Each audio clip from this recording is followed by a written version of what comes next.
नमस्कार मित्रों, MPPSC audio में आपका स्वागत है। आज हम एमपीपीएससी मेंस में फर्स्ट पेपर का part a unit 4 Madhya Pradesh का सांस्कृतिक विरासत और स्वतंत्रता आंदोलन से संबंधित महत्वपूर्ण 5 मार्कर प्रश्नों को देखेंगे। इसमें पहला प्रश्न है, मालवा के लोक नाट्य का वर्णन कीजिए। इसका उत्तर रहेगा माच। मालवा का प्रमुख लोक नाट्य माच है। जन्म स्थली इसकी उज्जैन है। विशेषता जो है वो माच की मालवा के लोकगीतों, लोक कथाओं, लोक नृत्य रूपों और लोक संगीतों के समावेश से समृद्ध माच संपूर्ण नाट्य की संभावना को मूर्त करता है। महत्वपूर्ण कलाकार माच लोक नाट्य के गुरु गोपाल जी, पंडित ओम प्रकाश शर्मा, सिद्धेश्वर सेन इत्यादि। विषय वस्तु माच लोकनाट्य की विषय वस्तु धार्मिक, पौराणिक, शौर्य कथाएँ, प्रेमाख्यान और सामाजिक कथानक से संबंधित। इस प्रकार देखो मित्रों, हमने लोकनाट्य जो मालवा का पूछा था उससे संबंधित जो माच है उससे महत्वपूर्ण हमने फैक्ट का समावेश किया और इस प्रकार से हमने उत्तर को लिखा है। दूसरा है, ग्वालियर के किले पर टिप्पणी कीजिए। ग्वालियर किला ग्वालियर शहर का प्रमुख स्मारक है। गोपांचल पर्वत पर स्थित है। निर्माता जो थे वो सूरज सेन थे। उपनाम जिब्राल्टर, किलों का रत्न। ऐतिहासिक निर्माण गुजरी महल है, मान मंदिर है, तेली का मंदिर इत्यादि है। अगला 5 मार्कर प्रश्न है, झंडा सत्याग्रह 1923 पर प्रकाश डालिए। झंडा सत्याग्रह मध्य प्रदेश के स्वतंत्रता संग्राम का एक शांतिपूर्ण नागरिक अवज्ञा आंदोलन था। स्थल था जबलपुर के टाउन हॉल। तिथि थी 1923 में। नेतृत्वकर्ता थे पंडित सुंदरलाल शर्मा, सुभद्रा कुमारी चौहान, नाथुराम मोदी इत्यादि। जो झंडा सत्याग्रह का कारण था, जबलपुर नगर पालिका भवन पर तिरंगा फहराने को लेकर हुआ विवाद। अगला है, जंगल सत्याग्रह पर वर्णन कीजिए 5 मार्कर में।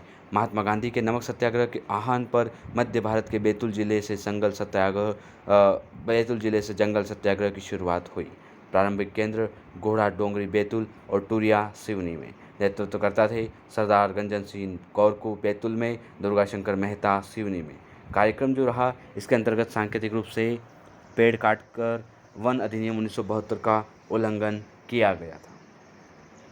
अगला है, सांची का धार्मिक पर्यटन की दृष्टि से उल्लेख कीजिए। इसका उत्तर रहेगा, सांची एक धार्मिक और ऐतिहासिक महत्व का पर्यटन स्थल है। यह स्थान बौद्ध धर्म से संबंधित है। स्थिति जो है सांची की, रायसेन जिला है। स्तूप यहाँ पर अशोक ने बौद्ध स्तूपों का निर्माण करवाया।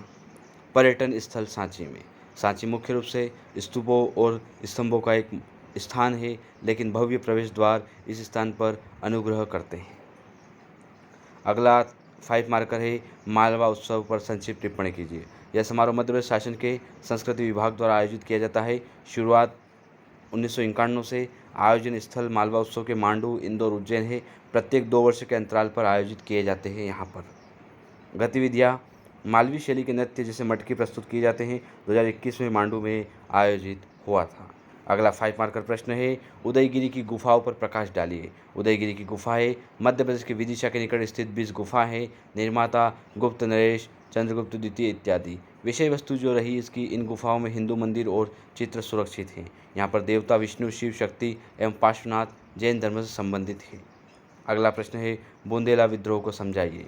बुंदेला विद्रोह भारत का प्रथम सशस्त्र विद्रोह था, जिसमें अंग्रेजों का हिंसक प्रतिकार किया गया। विद्रोह वर्ष था 1842। प्रसार स्थल बुंदेलखंड और गोंडवाना। नेतृत्वकर्ता थे नाराहट गांव के बुंदेला परिवार में जन्मे मधुकर शाह। बुंदेला विद्रोह का दमन अंग्रेज अधिकारी हैमिल्टन ने इस विद्रोह का दमन किया। मधुकर शाह को सागर में फांसी दी गई। उनके भाई गणेश शाह को काले पानी की सजा दी गई। अगला 5 मार्कर प्रश्न है, चंदेल वंश की उपलब्धियों का वर्णन कीजिए। चंदेलों का शासनकाल बुंदेलखंड के शांति और समृद्धि के रूप में याद किया जाता है। चंदेल वंश की उपलब्धियाँ, खजुराहो के मंदिर, जिला छतरपुर। निर्माता जो थे वो धंगदेव विद्याधर प्रमुख थे। चंदेलकालीन स्थापत्य कला ने समूचे विश्व को प्रभावित किया। अगला 5 मार्कर प्रश्न है, परमार राजा भोज की सांस्कृतिक उपलब्धियों पर प्रकाश डालिए। परमार राजा भोज वीर प्रतापी और गुणग्राही थे। सांस्कृतिक उपलब्धियाँ, साहित्य रचना एवं विद्वानों का आश्रय दाता थे। इन्होंने स्वयं 84 ग्रंथ लिखे, जिनमें से 21 ज्ञात है, जिनमें सरस्वती कंठाभरण, समरांगण सूत्रधार इत्यादि। स्थापत्य कला की बात करें तो भोजशाला का निर्माण करवाया। अपनी राजधानी धारा नगरी में वाग्देवी का मंदिर बनवाया था। तो मित्रों, हम देख सकते हैं कि 5 मार्कर प्रश्नों को हमें कैसे लिखना है, किस प्रकार से तथ्यों का समावेश करके उत्तर को एक अच्छा आदर्श रूप देने का प्रयास करना है। धन्यवाद।